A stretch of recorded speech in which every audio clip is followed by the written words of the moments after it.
suckering the middle class back into the stock market. The group was going to implode the subprime mortgage market and destroy public confidence.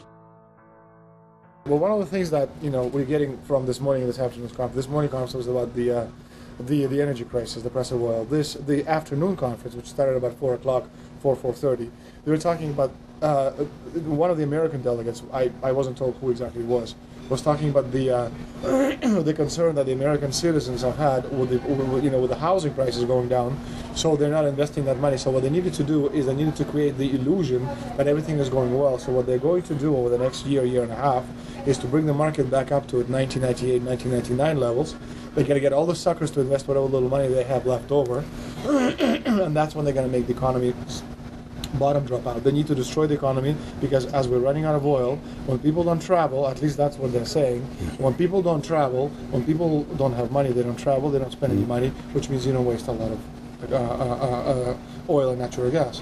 That's the afternoon. So how does this source, just ballpark, so you have the sources of... Well, actually there are two people who are members of the Bilderberg Club. It's actual members. They're members of the Bilderberg Club who for years and years and years have been going and participating in all the conversations. They've always been dead on, always. And last year they said the oil prices are going to go up to 150. At the time it was 39, it went up to 76, basically doubled. If it doubles again, it's going to be back to where these people say. They attack Iran and will it on it. Year after year, Estelin and other reporters like Jim Tucker are able to report on future events with stunning accuracy, all because they know the agenda of the Bilderberg Group. The Bilderberg Group sits at the top of the world power structure. 125 of the richest and most influential individuals on the globe make up its membership. From Istanbul, Turkey to Chantilly, Virginia, we have tracked the elusive Bilderberg Group. Bilderberg always insist on a media blackout. By June of 2008, we had already figured out that Barack Obama was the elite's puppet of choice. The national media claimed that during the weekend the Bilderberg Group was scheduled to meet, that Obama had speaking engagements set for Chicago and the Midwest. We knew better. In a classic bait-and-switch, the Obama campaign told the press corps to get on Obama's campaign plane, and that Obama would join them on the flight to Chicago. Campaign staff then slammed the door shut. The fawning press had been shanghaied as Obama's campaign aircraft lifted off without Obama. Robert, why were we not told about this meeting and that the senator wouldn't be on our flight until the doors were shut and we were about to taxi to take off? Again, we had a desire. Senator Obama had a desire to do some meetings. Others had a desire to meet with him tonight in a private way, and that's what we're doing. We set up these meetings. They're being done tonight. Again, Is there more than one meeting? Is there more than one person with whom? I'm not going to get into all the details of the meetings. I don't know that I've got a ton more different answers for all of your questions. Obama wasn't going to Chicago. He had a meeting to attend, a secret meeting. Initially, it was believed that the secret meeting took place at Clinton's Washington, D.C. home. Obama's spokesman denied that, but won't confirm where the former rivals met.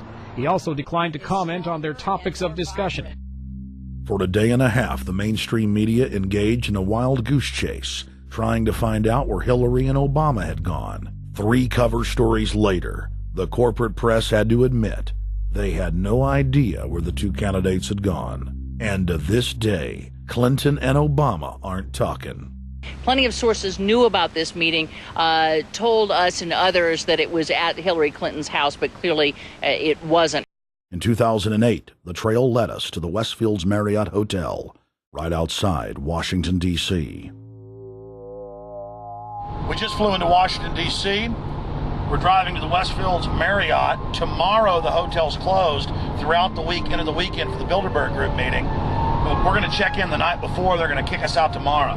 So we're going directly into the belly of the beast. The hotel will be filled with at least 5 spy agencies: CIA, Defense Intelligence, Mossad, European Union Security.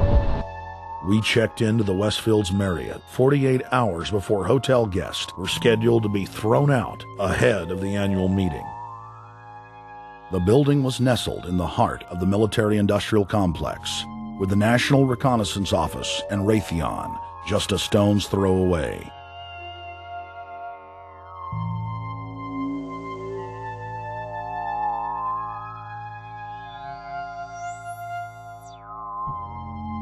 The plan tonight is to try to not get arrested, dodge the security, get in there, get some footage of the elite arriving in the morning, because some arrive before they officially lock it down, and then getting out of the building. That's our plan. I'm also going to be getting a call by a international syndicated radio show, Coast to Coast AM with George Norrie, and all week he's getting briefings from me every night about things as they develop.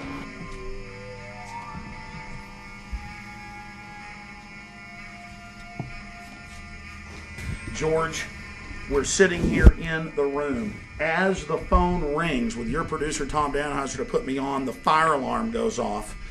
So everybody is exiting the building. I know this is a setup. They timed it exactly when this happened. Open the door. I want them to hear the fire alarm. Open the door.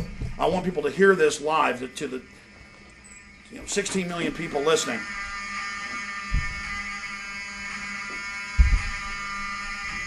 George, do you hear that? Now, they're going to use this as an excuse. The Westfields Marriott, right outside D.C. in Chantilly, they want to use this to flush us out of here. They're very upset. Everybody that covers Bilderberg, I was detained 2 years ago, interrogated, screamed at. They said Bilderberg was upset about me, wanted to stop us. This is guaranteed. Everywhere we go, we're followed. We have another hotel across town as a base of operations. They were there questioning us, getting in our faces. We're being followed everywhere. I need everybody's support right now. I pray to God they don't try to set me up. They may have tried to concoct this as some way to say, look, they didn't leave during a fire drill, assessing me, knowing I would stay and do the interview. But again, the moment the phone rang with Tom Danheiser, the moment the phone rang, the guys answered it, I'm standing there, the alarm goes off. It's going off right now. The guests are exiting the hotel out there. Of course, there's no fire. This is just absolutely insane. I noticed, too, that there was over 100 security people here today, but tonight we got back and it was a total ghost town, and this is what's insane.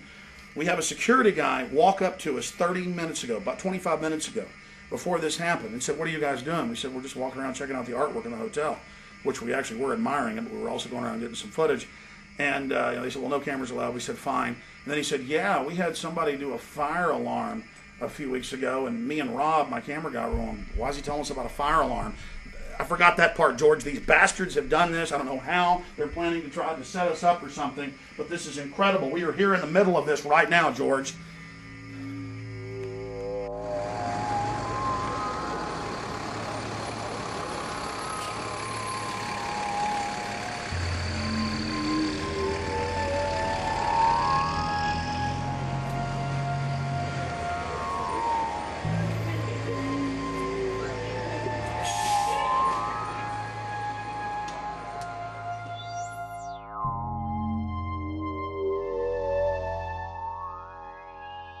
There you go. Stay there. Keep it locked.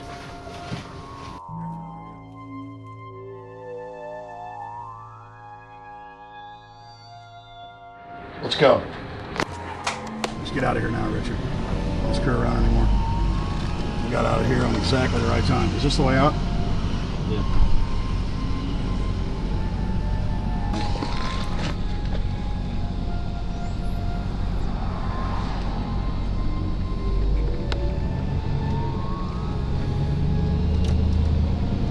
We got a car right behind us.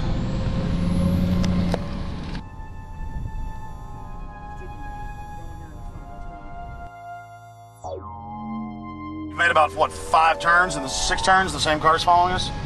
Now he looks like he's following us into a... He came out of Bilderberg, he came out of the Westfield. He's being a little bit subtle, but... Not too. So there he is. That's him over there in the blue car. Yeah.